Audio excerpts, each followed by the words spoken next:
royal family, for centuries representing the nation on the world stage. And when they put on the glitz, it's the kitchens that keep the cogs turning. An army can't fight on an empty stomach, and a monarch can't rule without having some food. It's the engine oil for the engine that is the British royal family. We open the door on life in the royal kitchens and get the inside scoop from the royal chefs.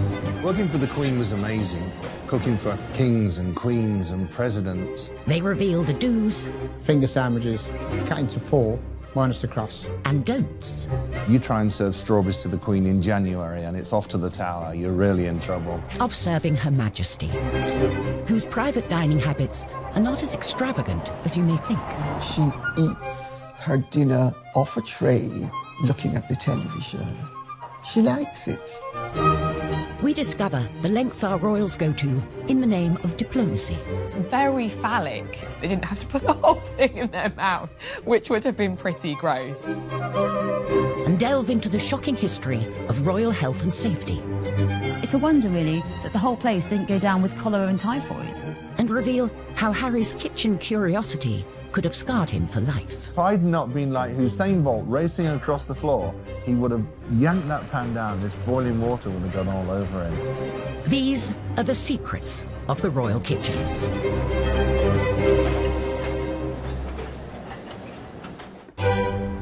Buckingham Palace, the monarch's official HQ and hub of royal engagements. At its core is the kitchen. A well-oiled machine with the capacity to cater on a mind-boggling scale.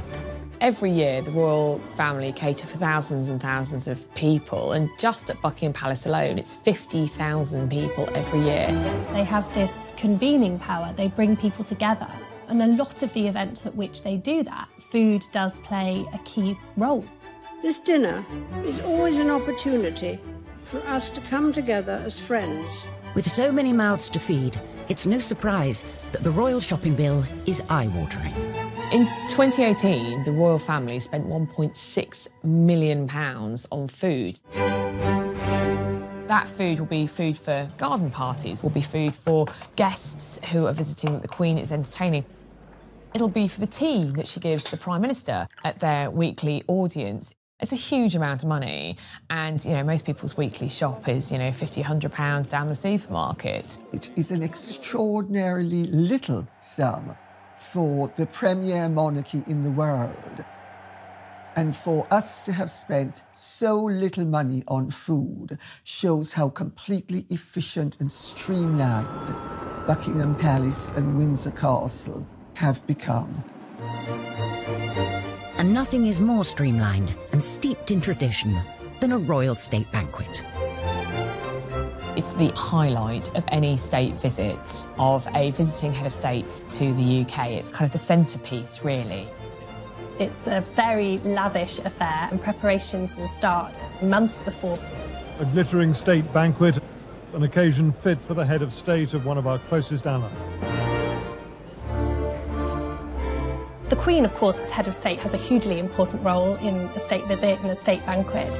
Unlike in the United States, the British head of state is not limited to 2 terms of 4 years. And the banquet is an incredibly sort of personal aspect of the visit to her.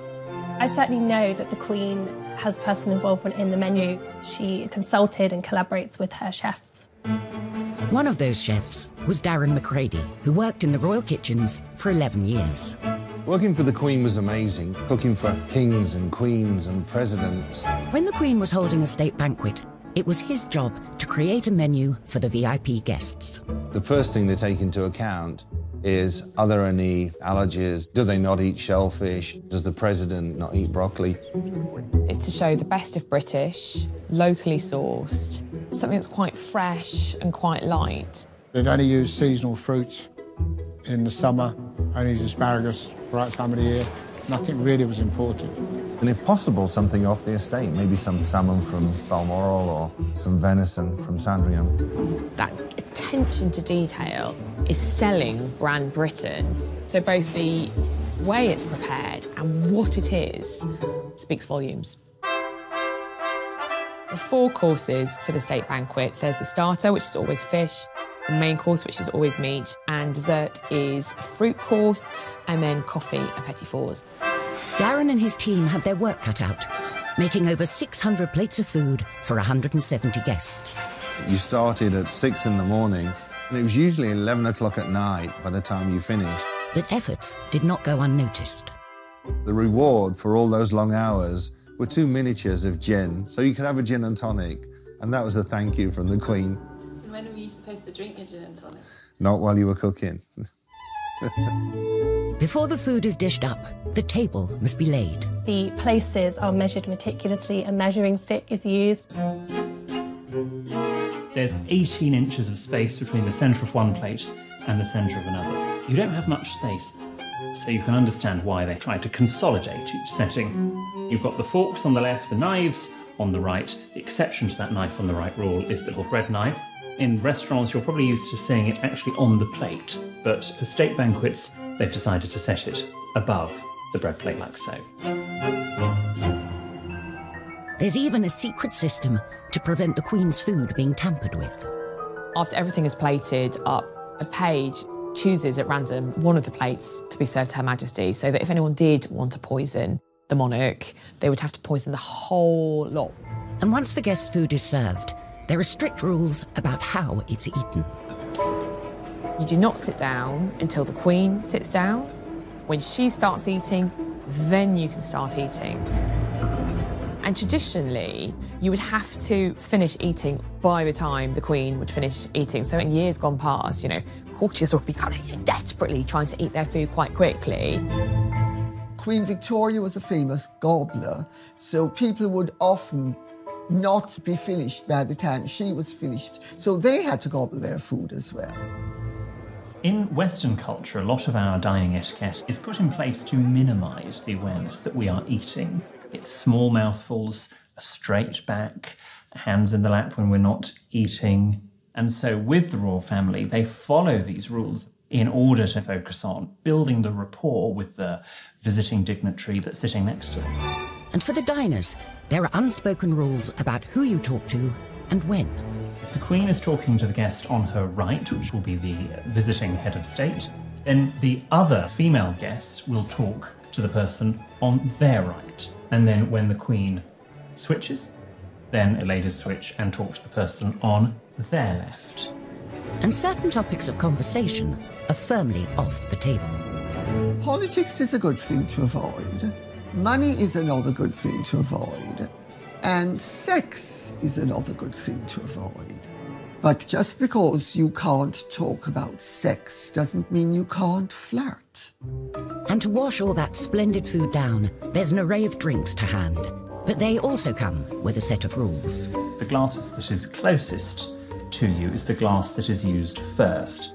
A champagne flute for the toasts.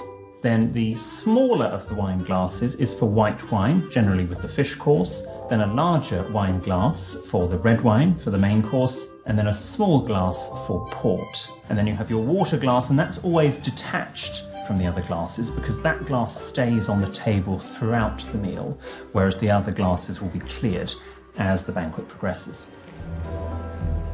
Despite intimate knowledge of the rulebook, things can still go wrong. Prince Philip uttered blast as his glass dropped to the floor at a state banquet in 2003. Luckily, heads of state politely carried on as if nothing had happened. Coming up, we reveal the shocking past of Buckingham Palace's kitchens. It's a wonder, really, that the whole place didn't go down with cholera and typhoid. And uncover how a palace disaster could have scarred Harry for life. If I'd not been like Usain Bolt racing across the floor, he would have yanked that pan down. This boiling water would have gone all over him.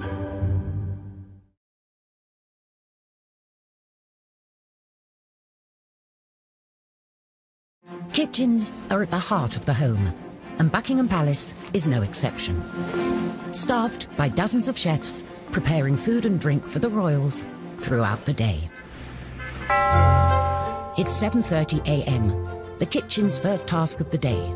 the royal cuppa. She only drinks Earl Grey, no milk, no sugar. The Queen doesn't make her own tea. She has a special coffee room. They make all the teas and coffees. But she would actually pour her own tea when she was eating breakfast on her own.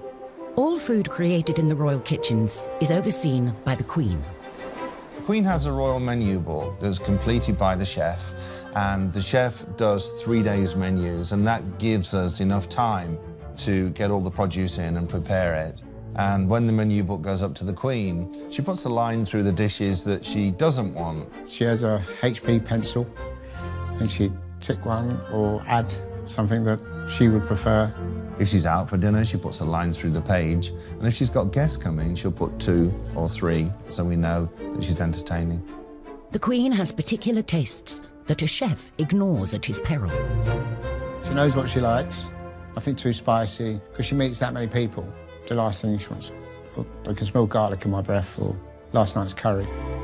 The Queen doesn't eat garlic, and the Queen doesn't serve garlic, because the Queen is concerned that garlic clings to the being, and you can smell it on the breath. If food is offered out of season, heads will roll.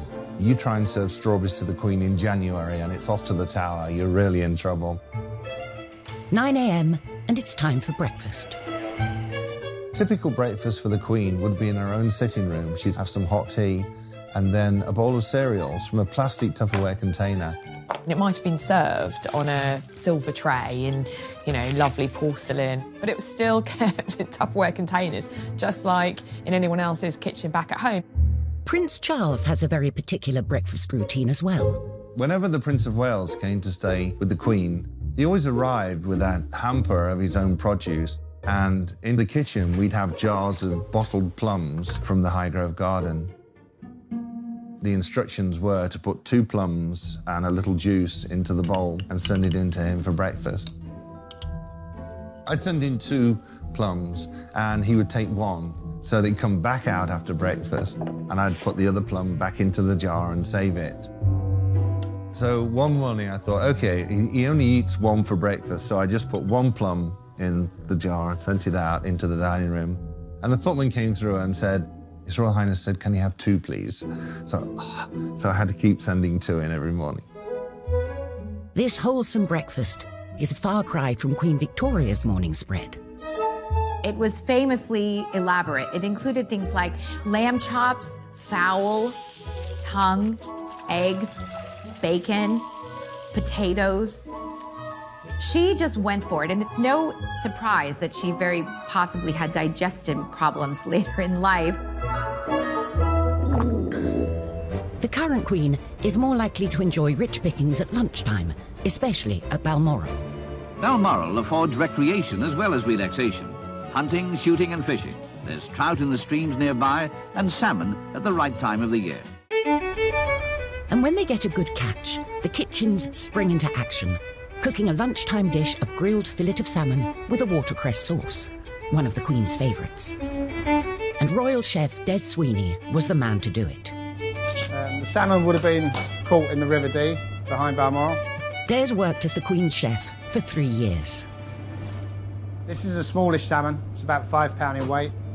It's a bit of a go-to safe dish, one that the family enjoy, one that she likes to present to guests. The Queen's guests would fish for salmon. Staff were allowed to fish. If they caught one, they would offer it to the Queen, who would politely decline. So I've got a fillet off. These are pin bones. They're very, very small. And if you're doing a large amount of salmon for like a state banquet, it's a very tedious job. A few years ago, when the Queen Mother was alive, unfortunately she got a fishbone stuck in her throat. Traditionally, you swallow bread, and bread will take it down. But this day, it didn't work, so they had to get her to the hospital quite quickly, apparently. It wasn't me. So here I'm just taking the skin off the back of the salmon, and then we just portion it up. The Queen famously hates waste. From the tail ends, we'd make fish cakes that go down to staff, or that would go to breakfast dish. Queen eats very sensibly, really. Meals at a regular time. She doesn't have big meals, doesn't have late meals, and it's really good for your metabolism to live like that. So it's been filleted, lightly oiled, and I'm just going to grill it very simply We make a few portions, normally one spare, just in case the worst happens, we drop one, or the tray gets spilled, or something like that. The Queen is particular about sauces, so Days has to ensure it's totally lump-free. Generally, the sauce has to be sort of processed so it's very fine. Quite often it'll be strained. So for plating up, I'm going to use some Norfolk Samphire, just on the bottom, just gives it a little texture. So there you have a grilled fillet of Balmoral salmon, watercress sauce, a light lunch fit for a Queen. So with the Queen's lunch sorted, it's time to feed the corgis. And it's anything but a dog's dinner. They had their own menu. One day lamb, one day chicken, one day beef. And we'd have to make sure that all of the meats we cut into very, very fine dice, a brunoise, so that there were no bones in there, because we couldn't have the royal corgis choking. It's 4 o'clock, and we can reveal the Queen's favourite form of refreshment. The absolute sacrosanct part of the Queen's day, she loves afternoon tea. Can I just have a little milk? And actually, I think it's very instructive that when Meghan, Duchess of Sussex, first met the Queen, it was at afternoon tea at Buckingham Palace. Drinking tea as a social ritual has a long-standing royal connection. Catherine of Braganza, wife of King Charles II, brought tea to England from her native Portugal. She drank it daily, and fashionable upper-class ladies flocked to copy her habit. Nowadays, tea drinking, often accompanied by some delicious tidbits, remains a traditional afternoon treat for the royals. Finger sandwiches, so like the cucumber, smoked salmon, cream cheese, cut into 4, minus the crust. And then you turn them on the edge and you cut the edge off. So they look like little 50p pieces. And that was how they're presented. Scones every day and some sort of small cake. The Queen does have a sweet tooth, anything with chocolate in. She particularly likes a chocolate biscuit cake, which is made with McVitie's biscuits. And quite a sweet nod in time spent with his granny. Prince William, actually, for his second wedding cake, chose a chocolate biscuit cake to be served alongside the official kind of fruit cake that he had when he got married to Kate, because he remembered this chocolate biscuit cake from having tea with his granny. Even when it comes to sweet treats, the corgis are not left out. She'll often take one of the scones and just crumble it onto the carpet so that a royal corgis can enjoy afternoon tea with her. Another royal who's reported to enjoy an afternoon tidbit is Prince Charles, although he is said to have rather precise requests. There's a great story about how he likes his eggs at 4 minutes exactly. So the kitchen staff frequently has several pots of eggs boiling, so that when he does come in after a day's hunt, there's one egg that's been boiled at precisely 4 minutes that he would like to eat. His head of communications has absolutely denied this story. Often when we hear stories about lavish demands from the royals, sometimes staff are anticipating what the royal might want. He might not even know that there were, 4 different pans of water on the boil with all these eggs being prepared just in case. 7 p.m. It's gin o'clock. When you are the head of state of 16 countries, you might feel the need for a stiff drink. A drink was gin and Dubonnet. On a big function, there would always be gin and Dubonnet on most of the trays, just in case. You should have to put a hand up and say, "Can I get a drink, please?" When she's off duty, there is reportedly one element of the Queen's private dining that may feel familiar to many of us. She eats her dinner off a tray, looking at the television. She likes it. It's homely, it's cosy, it's comfortable. And to polish off dinner... Most days, there'd be a fruit bowl go up. Queen was a big fan of fresh fruit, especially stuff that was grown locally. And eating fruit has a particular method. Now, this is how the Queen would eat a banana. We don't peel it like a primate. Instead, using the fork, we hold it in place and cut off one end. Then we cut off the other end. And then we turn the knife on its side and go into the skin like so, and then prising it open, and then cut a little bit off and eat like so. But there are times when the royals need to pop out for a treat that really hits the spot. best thing I've eaten for a very long time. Can I pause you on that? Absolutely. Fast foods were also tempting for the royal princess. William and Harry, they loved pizzas, burgers. They loved me to cook them burgers. I remember coming into work one morning and Nanny had asked for roasted chicken and she wanted lots of green vegetables served with it too. Well, I think William or Harry must have looked at the menu and thought, we don't want that. When I came in the evening, there was a note on my desk and it said, Darren, please give the boys pizza for dinner tonight, signed Jess. I looked at it and thought, why is this in the writing of a 5-year-old? And then I realised who'd written it. They actually got the roasted chicken. I was scared of the nanny. The boys' love of food nearly got one of them into serious trouble. I was cooking spaghetti bolognese for them. I had a big pan of water on the stove. And Prince Harry came over and I just happened to turn and look and he put his hand up on the pan and said, what's in here? And if I'd not been like Usain Bolt racing across the floor, he would have yanked that pan down. This boiling water would have gone all over him. Oh, that was a scary day. The modern royal kitchen is hot on health and safety, but that wasn't always the case. Kate Williams has come to the National Archives to expose a shocking state of affairs. When Victoria turned 18, she became Queen and moved from Kensington Palace to Buckingham Palace. But Buckingham Palace had been neglected for 7 years, and almost immediately after the Queen moved in, there started to be complaints about the unholy stink. An investigative scientist was put on the case. What I've got here is this amazing report that was made by Dr. Leon Playfair in 1845. He says that what he's been asked to do is look into the evil complained of and ascertaining the causes which vitiate the air in that building. As he says here, the smells in the palace are so powerful as to produce nausea and feelings of sickness. And I think there had been some perception that perhaps it was the fires or the gas lights that had caused this horrible atmosphere. No, he said, the main evil is the kitchen. He says, I'm reminding you that one of the largest sewers in the world runs unfortunately through the precincts of the palace. Actually, it ran under the kitchens, and I'm afraid to say it was also leaking. So the sewage was coming through the kitchen floor.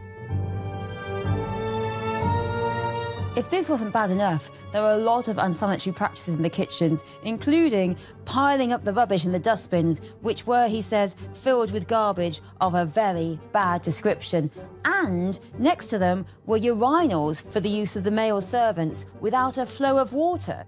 You can't flush them. And actually, he's really quite rude about the palace. He says, I could not have believed it credible that such an extraordinary instance of scientific ignorance existed in any building in the present day. He cannot believe it. So you've got a potent combination here of rubbish, of unsanitary practices, and of disgusting sewage. They are all eating food in these incredibly unsanitary conditions. It's a wonder, really, that the whole place didn't go down with cholera and typhoid. Coming up, a right royal mix-up in the kitchen. I said, the gardener wants to speak to you. And he went back upstairs and I walked with him and he said, oh, good morning, Royal Highness. And I thought, it's not the gardener. And Kate and William are faced with a rather phallic diplomatic dilemma. Try a bit, think of England, carry on. They didn't have to put the whole thing in their mouth, which would have been pretty gross.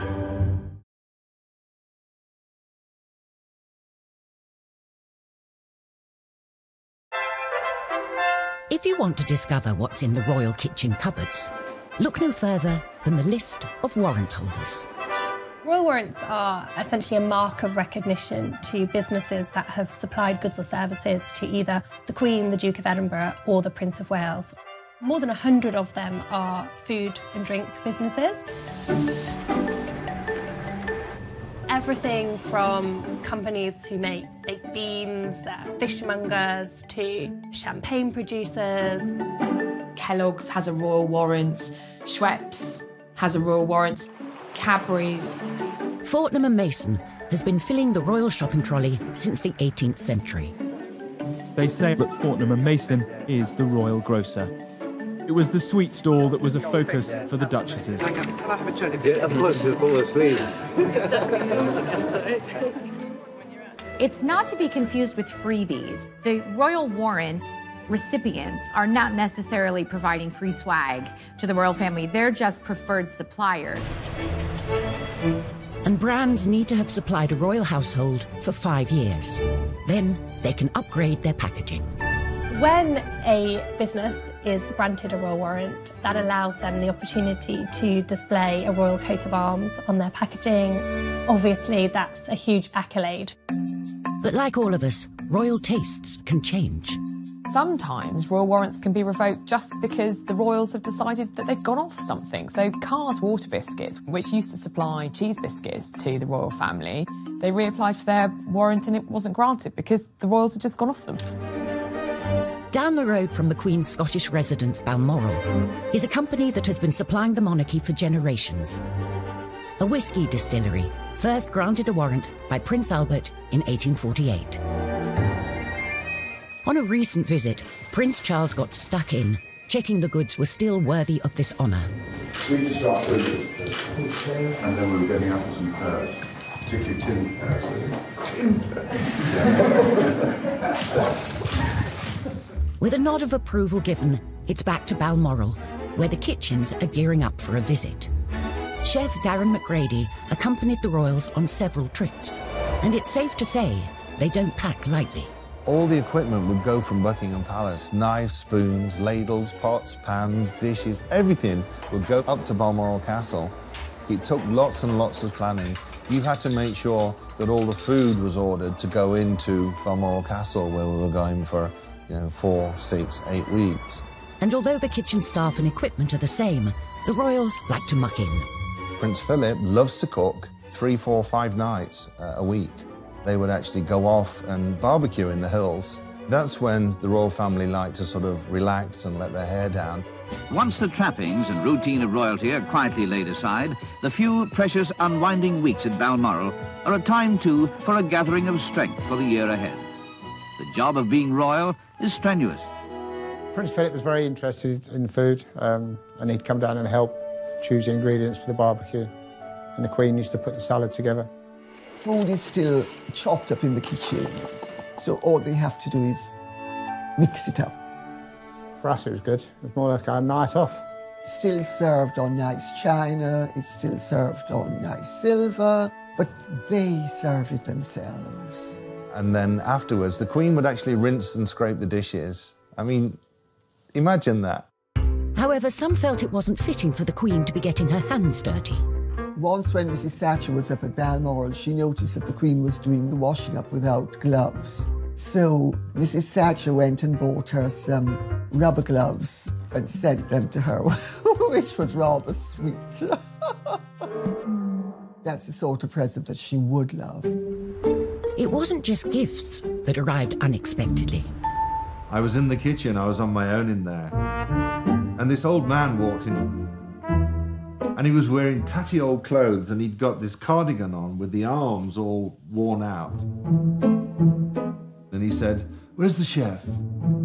And I said, "I'll just get him for you, sir." And I went down and found the head chef and I said, "The gardener wants to speak to you." And he went back upstairs and I walked with him. And he said, "Oh, good morning, Royal Highness." And I thought, it's not the gardener, it's Prince Philip. The kitchens also play a key part in royal travel. Between 1954 and 1997, the royal yacht Britannia took the royals all over the world. The royal yacht Britannia arrives at Monrovia in the African Republic of Liberia with Queen Elizabeth, who is winding up her tour of African nations. On board, the Queen hosted politicians and dignitaries. And for the chefs, logistics were at the top of the menu. The food had to be sent down to Portsmouth where it could be loaded onto Britannia and put in the freezers. And by the time we flew out with all the fresh produce, we were there, we were planned and we were ready to cook. But cooking on a ship has its own challenges. You're in a confined space, the kitchen's not very big, you don't know where anything is. There was a lot of people, a lot of dignitaries, a lot of VIPs, a lot of security. A lot of them would come through the galley. So you'd be cooking away, and next thing there's more people walking through, and it's like, is he working in the kitchen or is he VIP? I don't know what he is. For a royal chef, the show must go on, come hell or high water. We were sailing into a storm. I put chocolate souffle on the menu, and that was a big mistake. It'd gotten around to my course. I put the souffles into the oven, and I went outside, and the storms were getting worse. I came back inside, looked at the souffles, and they were rocking around in the bowl. I just went outside, threw up over the side of Britannia. Oh. Sometimes it was so bad, the Queen would helicopter off and fly ahead, and it was like, OK, it's going to be rough. And of course, Prince Philip loved it. Yay, let's go, because he used to be a sailor. On tour, digestive disasters for the royals are to be avoided at all costs. When a royal goes on tour, huge consideration is given to what they eat. Just a little bit, just a little bit. Individual tastes taken into consideration. They might say, well, Prince William likes curries, or, you know, the Queen, for instance, famously doesn't eat shellfish. Not because she doesn't like it, but because obviously shellfish can give you an upset stomach, and if you're doing an important diplomatic tour, you don't want to miss a day because you're sick. She takes her bottled Malvern water, and that's all she drinks. Sometimes food and drink can prove to be a diplomatic challenge.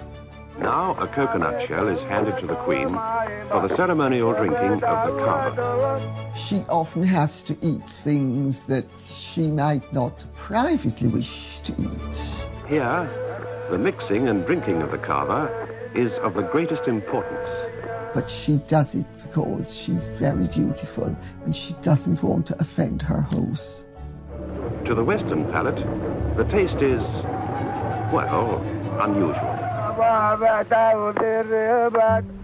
When our younger royals have been faced with unfamiliar delicacies, they don't always maintain their composure, as Emily Andrews witnessed. When I was on tour with William and Kate in 2016 in Canada, we were at this lovely kind of presentation of seasonal Canadian produce. Sun was shining, Kate was looking gorgeous. I was like, oh, this is lovely. And suddenly we see this clam called a geoduck. It's very phallic looking, kind of long tube and kind of a bulbous part at the end. It's a delicacy and you eat it. And so Kate and William were kind of going around the stalls and we were all as pressed, kind of waiting for them to present it, this geoduck clam, and what would they do? And bless them, they both tried it. They managed to stifle any kind of giggles. There was a slight giggle from Kate. So the etiquette there would just be to pick up the food item, have a little nibble, make some polite remark, and then place it down. Try a bit, think of England, carry on. I think they had a chopped up bit. They didn't have to put the whole thing in their mouth, which would have been pretty gross. Coming up, when Meghan came under fire for promoting her favourite fruit.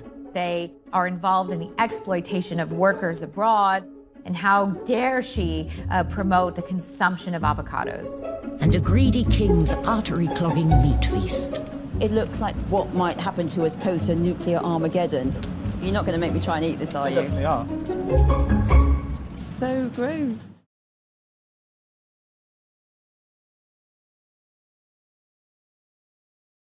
Whether it's hosting a state banquet or barbecuing in Balmoral, the royal requirements are the same. Produce must be locally sourced and sustainable. It's an attitude that now seems surprisingly modern. They were long into seasonal food, long before high street, supermarkets, restaurants, because they understood the produce and where it came from. For Prince Charles, this interest in how food was grown became a passion. He introduced organic food into all the royal palaces. I mean, apparently he used to set up at Sandringham kind of literally with armfuls of organic produce from Highgrove, his personal house in Gloucestershire, and Prince Philip was like, what's this? So Charles's kind of, you know, funny little habits. Prince Charles is notorious in country house circles for when he comes to stay, he often brings his own food. Not everybody thinks it's a good thing to do, but people put up with it. You know, it's one of his eccentricities. Prince Charles was mercilessly mocked when he professed his love of organic food. He believed and saw very early on the damage that pesticides could cause. Organic farming delivers the highest quality, best tasting food produced without artificial chemicals or genetic modification. He was very instrumental in pioneering in creating a garden that was pesticide-free. In 1990, Prince Charles was grown on his Highgrove estate. Charles really was a bit of a groundbreaker because he was championing organic food and sustainability before it was particularly fashionable. Years later, and the brand has gone mainstream. I think back to 19 years ago when we launched the first oat biscuit, and there were huge headlines saying a shop soiled royal. So in an even more soiled capacity, I'm here today just to say nothing could give me greater pleasure than to unveil this. Sales of Dutch Originals at Waitrose have now exceeded £1 billion and also raised £27 million for his charitable foundation. So he's clearly very pleased about that. A newer member of the royal family has also used food to champion a good cause, in kitchens far removed from royal palaces. Before Meghan even joined the royal family, she was making private visits to the women of the Hub Community Kitchen, where women had gathered to cook for the community. This is the one project Meghan has made her own. The community kitchen in the shadow of Grenfell Tower that Duchess of Sussex has been coming to for many months. And she said how she instantly felt very at home and very welcomed by that community. And a big part of that was this sort of common love of food. It was clear Meghan has a strong bond with the women who come here. She comes and laughs with us, and then she knows about our family, we know about her, so it's nice. And she came up with the idea of making a cookbook. So using all the ladies' recipes and indeed her recipes to raise money for this community kitchen. With the attention that someone of her celebrity can bring to this cause, the book has been flying off the shelves. The money that it raised was ploughed back into the community kitchen. It was completely renovated. And I remember at the launch, Meghan said that she felt that she'd almost come home meeting these ladies because it was a kind of such a melting pot of different nationalities and identities, and how food bound them all. Before she met Harry, Meghan wrote publicly about her love of creating in the kitchen. We know the most about her in terms of food in comparison to anyone else because, of course, she had a blog called The Tig where she wrote about her love of food and she shared recipes and she spoke about the meals that had influenced her and what her view on food was. She likes to eat clean and green. There's reports of her wanting to eat vegan during the week, so very much kind of plant-based food, and she certainly doesn't, I don't think, eats a huge amount of red meat. The modern royals seem to be much more interested in food, healthy eating, and I think that's exciting. For royals of the past, healthy eating wasn't a priority. Henry VIII lived a life of gluttony and excess, and championed grotesque and meaty concoctions in the kitchen.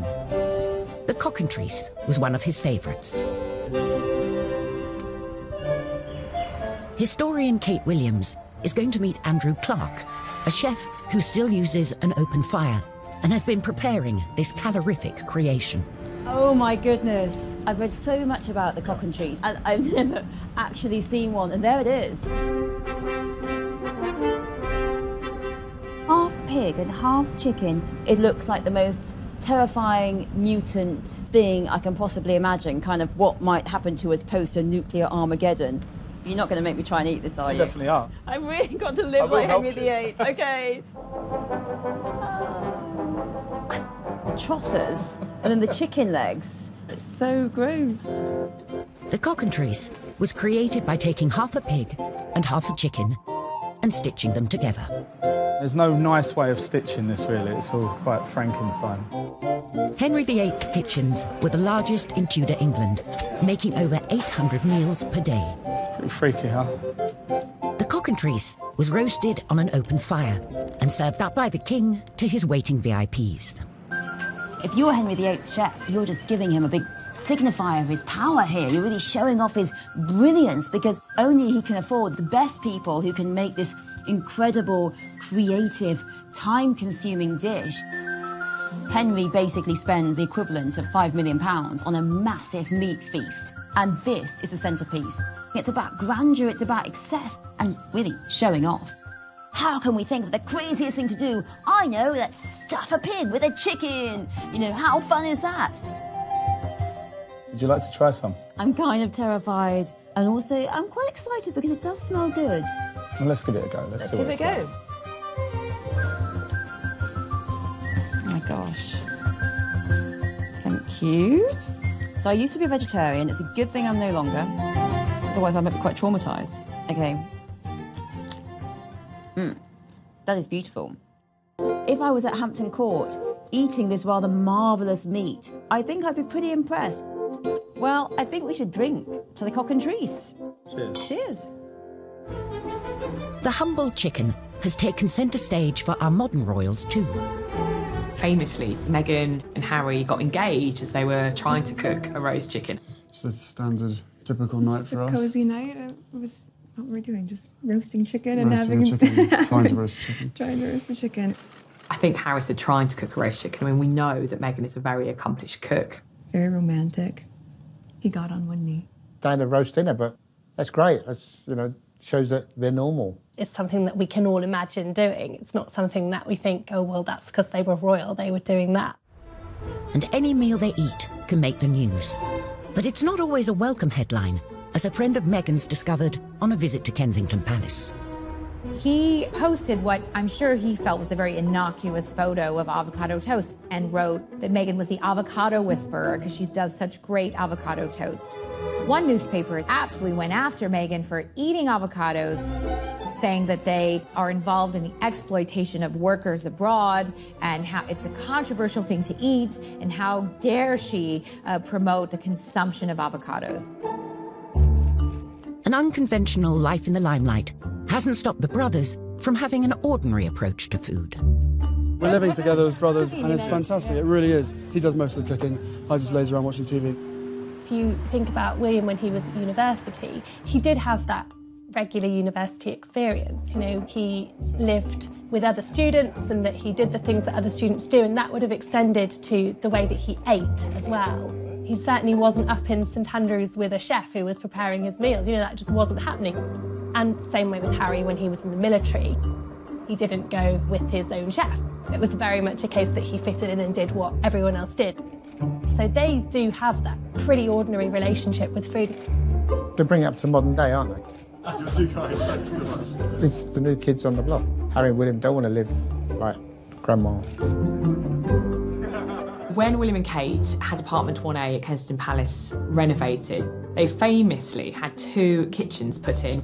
One kitchen for them to use personally, and also a professional kitchen for hosting events at Kensington Palace. Kate in the papers was dubbed 2 Kitchens Kate. I've had conversations with her about how much she loves to cook, and she certainly likes to cook for the kiddies. When faced with a baking challenge, Kate can definitely rise to the occasion. William, however, could do with a little practice. Swing across. Yes. Oh no! Look, like that. It sort of looks like a pretzel. Of course, when we think about the royals, and particularly the Queen, you know, they have loads of staff to do everything for them. But actually, Kate cooks a lot of their meals herself. And I think she likes to do that because, like most of us, that's the heart of her family life. Whatever the royal family eat and wherever they are, the eyes of the world are watching. They are very much on display, and every engagement that they do, they are watched very closely. We might have to come down there for lunch. Everything they eat and drink becomes the story. And even though the modern royals have a more hands-on approach to food, their chefs will always have a vital role to play. Kate will not be queen in a tiara going shopping around Waitrose. That's not going to happen. She wouldn't have time in any case. She's going to be too busy. But whoever is on the throne, the royal kitchens will always be at the heart of the monarchy. Food is very important when it comes to the way that we function as a country diplomatically. That's going to continue to be a key feature in the future. It's the engine oil for the engine that is the British royal family. An army can't fight on an empty stomach, and a monarch can't rule without having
are the secrets of the royal kitchens.